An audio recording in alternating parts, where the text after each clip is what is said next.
Hola, ¿qué tal? Mi nombre es Jorge de Sonipedia.com y en este video vamos a hablar acerca de los problemas de fase en una mezcla y cómo solucionarlos. Te voy a mostrar qué es la fase y qué implicaciones tiene al producir música, además de qué hacer cuando se presentan problemas en este ámbito. Espero que lo disfrutes. Este es uno de esos temas que tenemos que comenzar haciendo un recuento de la parte teórica y espero que te quedes conmigo porque esto es importante para entender el tema de la fase y luego cómo solucionar los problemas que pueden ocurrir en tus producciones y que van a tener una influencia en el resultado final. Primero que nada, la fase es la relación temporal que existe entre dos o más ondas o sonidos. Entonces, cuando tú tienes una mezcla, sabemos que tenemos un montón de señales que son, en definitiva, sonidos y por lo tanto, la relación temporal o de tiempo entre una y otra va a ser la fase entre esos sonidos. Entonces, en la mezcla, estas ondas se pueden superponer o sumar de manera constructiva o destructiva. Una superposición constructiva es cuando dos ondas se suman y a la salida la resultante tiene mayor amplitud. Y una superposición destructiva va a ser cuando la amplitud es menor o es cero. Entonces, la relación de fase entre las ondas va a definir cómo ocurre esta sumatoria. Entonces, esa suma depende de la relación de fase entre las ondas. La fase tú vas a encontrar que se puede medir en tiempo, o sea, en milisegundos. Por ejemplo, la onda número 2 está desfasada 10 milisegundos contra la onda 1. Esa puede ser una forma de describir la relación de fase o como un ángulo. La onda 2 está desfasada 90 grados con respecto a la 1. Ahora te voy a mostrar por qué medir como un ángulo la relación de fase es mucho más productivo, porque se va a mantener la relación independiente de la frecuencia con la que estás trabajando. Como ya sabemos, vamos a estar trabajando con numerosas frecuencias al mezclar y por lo tanto una onda de 100 Hz es muy distinta a una de 1000 Hz y la diferencia de fase entre ambas que puede existir va a funcionar mejor si lo medimos como un ángulo. Entonces, medir de esta forma va a ser mucho más universal. Y si tú visualizas un periodo de una onda, que ahora te lo voy a mostrar también, podemos equipararlo con una circunferencia que tiene una oscilación o un movimiento de 360 grados. Y así es como vamos a describir el movimiento de una onda y también después en la mezcla lo que va a suceder.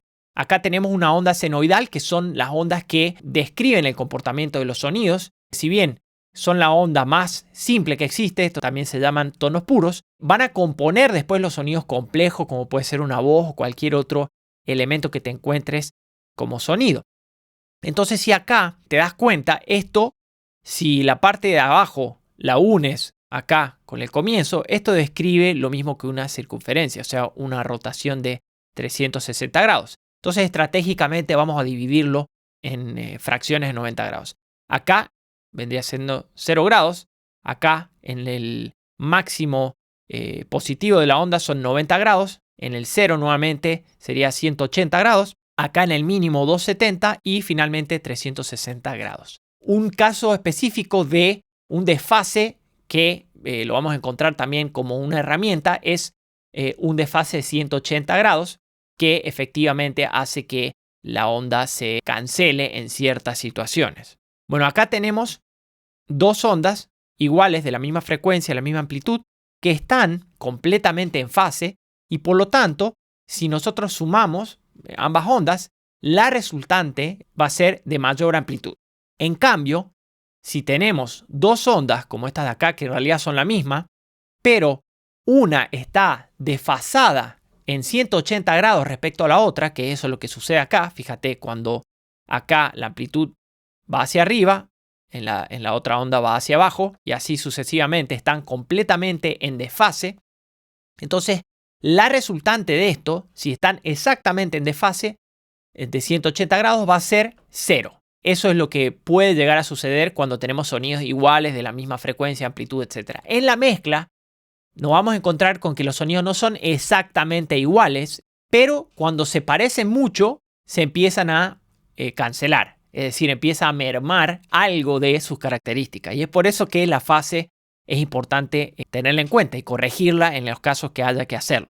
Acá tenemos otro ejemplo del por qué la medición en un ángulo es mucho más práctica y universal que si lo hiciéramos con milisegundos. Acá tengo una onda abajo que es la misma que venimos trabajando y arriba tengo una onda del doble de la frecuencia. ¿Y cómo sé eso? Porque acá en el interín que acá se hace un periodo, arriba se producen dos periodos. Acá tenemos uno y acá tenemos el otro. Por lo tanto, la onda arriba es el doble de la frecuencia que la abajo. Si yo la onda de arriba la muevo 10 milisegundos, no va a ser o significar lo mismo en términos de el desplazamiento acá de la amplitud que existió. En cambio, si yo digo, bueno, la onda de arriba está desfasada 90 grados, voy a saber que voy a moverla hasta acá o va a estar desplazada hasta allí. Entonces, por eso es importante o es más práctico medir esto en un ángulo. Bueno, y tú ya te estarás diciendo, ¿y esto en qué me afecta a mí? ¿Por qué tengo que saber esto? Porque si en tu mezcla tienes un problema en este ámbito, el resultado de tu mezcla va a sufrir, sí o sí. El problema es que si tú no lo sabes o no te percataste, tu mezcla va a estar mermando su potencial. Y en algunos casos es muchísimo. Entonces, tú vas a encontrar que cuando hay problemas de fase vas a perder en graves. Va a sonar la mezcla más flaca, con menos cuerpo. El timbre se puede modificar en algunos casos. O sea, puedes encontrar que el sonido es distinto al que tenías originalmente. O puedes tener en ciertas fuentes estéreo, si hay un problema de fase entre ambos canales, puedes tener que el medio de la mezcla suena como hueco, como si no existe, o suena sumamente extraño. Eso también puede suceder. Puedes tener problemas de compatibilidad en mono, es decir, que algunos elementos se pierdan cuando pasas tu mezcla en mono. Y esto es importantísimo porque en un montón de situaciones la mezcla va a ser reproducida en mono. Son aspectos que hay que tener en cuenta. Y esto, acá quiero recalcar algo. Si tú tienes un problema con la fase en tu mezcla, esto no se va a poder compensar con ecualización u otro proceso, porque es una situación que ocurre en el tiempo y la ecualización está corrigiendo algo de la frecuencia. Si bien afecta a la frecuencia, no está en el mismo dominio y por eso nunca se puede corregir del todo con otros procesos. Bueno, genial. Llevemos esto a la práctica, empezando por estas señales que son tonos puros. Acá arriba tengo una onda, abajo tengo la misma onda con la misma amplitud. Vamos a escucharlas. La de abajo suenan iguales, ¿verdad? Entonces, si yo sumo, fíjate, estas ondas están perfectamente en fase. Vamos a tener una superposición constructiva, a sonar más fuerte. ¿Y qué pasa con esto cuando se restan las ondas? Ahí, fíjate, desfasé la onda de abajo prácticamente 180 grados. Esto sería 90, acá son 180. Vamos a ver si lo hice exactamente. Me falta un poco, se ve. Lo voy a mover hacia acá. Ahí está. Ahí la desfasé completamente en 180 grados. Y si silencio una, se va a escuchar. Pero cuando la sumo, no hay sonido. Esto es porque las ondas son exactamente iguales, la misma amplitud, la misma frecuencia. Pero esto te da ya una idea de que esto sería una cancelación total de sonido. Y acá, bueno, lo que te decía de que si la frecuencia es distinta, entonces cuando tú mueves en una cantidad de milisegundos, no estás moviendo el equivalente a, por ejemplo, los 90 grados, que sería eso, ¿verdad? Sino que moviste algo que equivale a una cierta cantidad de desplazamiento acá, pero que abajo en otra frecuencia equivale a otra cosa. Por lo tanto, es mejor, en definitiva, medir esto con un ángulo. ¿En dónde lo vamos a encontrar esto como un problema? Particularmente en los sonidos que se graban con múltiples micrófonos. Por ejemplo, una batería, a veces un bajo, los grabamos con 2 o 3 señales o micrófonos. Entonces ahí es donde típicamente va a haber un problema. Vamos a ir acá a la batería de esta canción en donde vamos a ver si existe algún problema y cómo lo podríamos solucionar. Lo primero que hay que hacer es trabajar con un estándar. Y el estándar es aquella fuente dentro de este grupo de señales, en este caso la batería, que capta todo o que es universal al resto. Entonces en este caso son los overheads. Como ellos captan el tambor, el bombo, los toms, etc., entonces lo vamos a tomar como la referencia universal del sonido de la batería. Entonces voy a ir primero a los overheads y asegurarme de que entre ellos no exista un problema de fase. Típicamente, los overheads, al grabarlos en estéreo, se graban, por ejemplo, con una técnica de microfonía espaciada. Otra técnica, por lo tanto, acá puede haber una diferencia en el tiempo, como hay acá, como existe acá. Estos son los dos micrófonos de overheads. Pero vamos a escuchar. Si suena contundente el resultado, entonces esto no va a generar un problema. No tengo que mover una onda respecto a la otra. Entonces vamos a escuchar eso.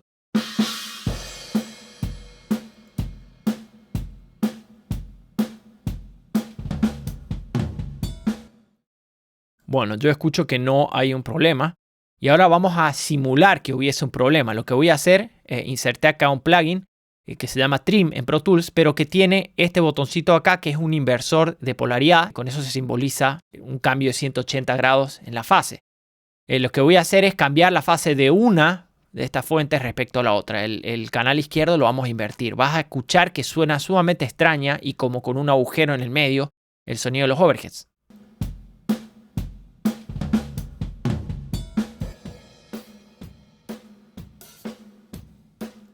En definitiva, cuando yo invertía la polaridad de uno de los canales respecto al otro, suena sumamente raro, como que el medio desaparece. Lo que significa es que esto estaba bien, no había una diferencia en lo que significaría la polaridad que ocasione un problema. Una vez que ya tengo los overheads revisados, voy a continuar revisando otros sonidos que se van a superponer a los overheads y que pueden ocasionar un problema. Vamos a continuar con los micrófonos de room, que acá tengo el plugin que voy a usar.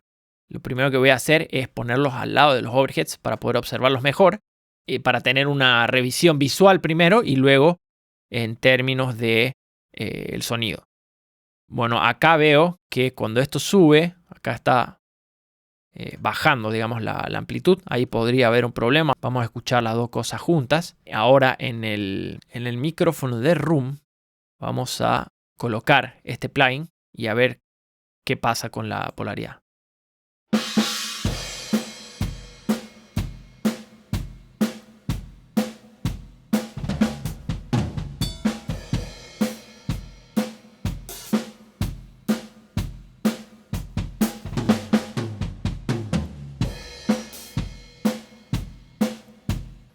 A mí me suena un poquito más lleno el sonido cuando tengo el inversor de polaridad. Estamos hablando sobre el micrófono de los room. Ya el anterior ya lo revisamos.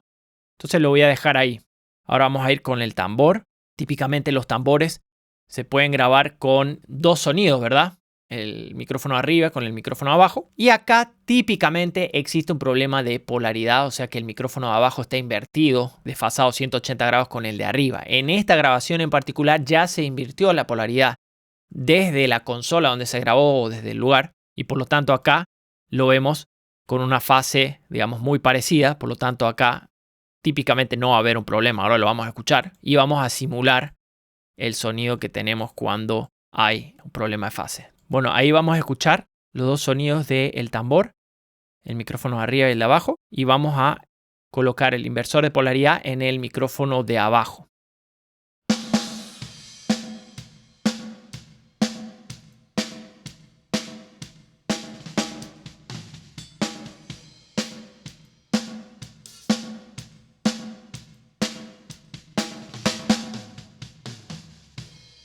No sé si puedes notar tú, pero cuando coloco la inversión de polaridad suena más flaco el sonido, suena como más débil y el timbre cambia. Cambio, en este caso con la polaridad normal, debido a que ya se corrigió esto antes, suena mejor. Y ahora lo siguiente que hay que hacer es corregir o medir lo que pasa con el tambor, ambos sonidos sumados, y los overheads, es decir, la suma de estos dos canales y los overheads. Para eso uso un bus en el que sumo caja o tambor, que es este de acá, SD.M. Creo una pista y ruteé las señales acá. Y luego voy a sumar acá contra los overheads. Vamos a solear eso. Y vamos a ver. Acá estoy poniendo el inversor de polaridad sobre los tambores, la suma de esos dos señales de tambores.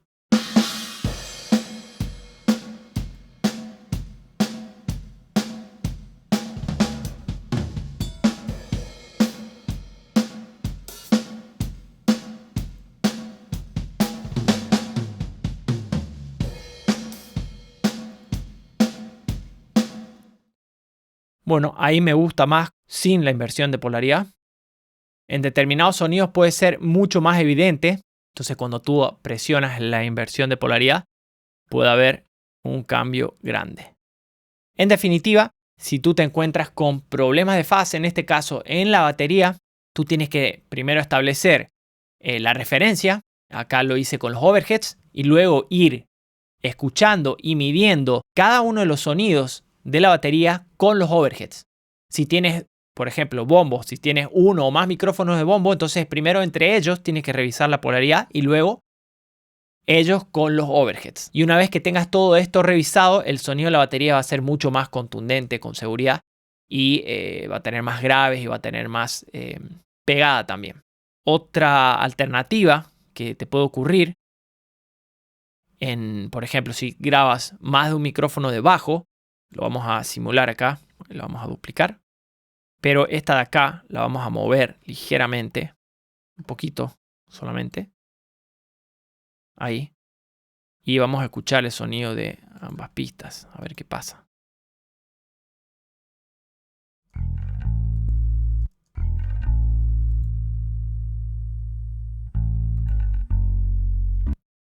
No sé si puedes escuchar como un sonido como si tuviera un efecto el bajo.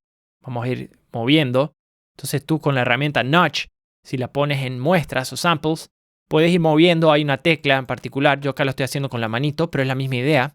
Entonces lo puedes ir moviendo esto hasta refinar el ajuste. Ahí vamos a escuchar.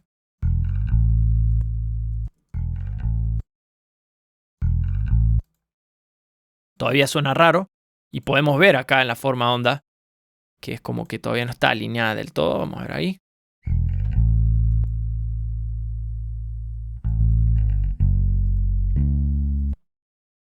Nos falta un poquito todavía.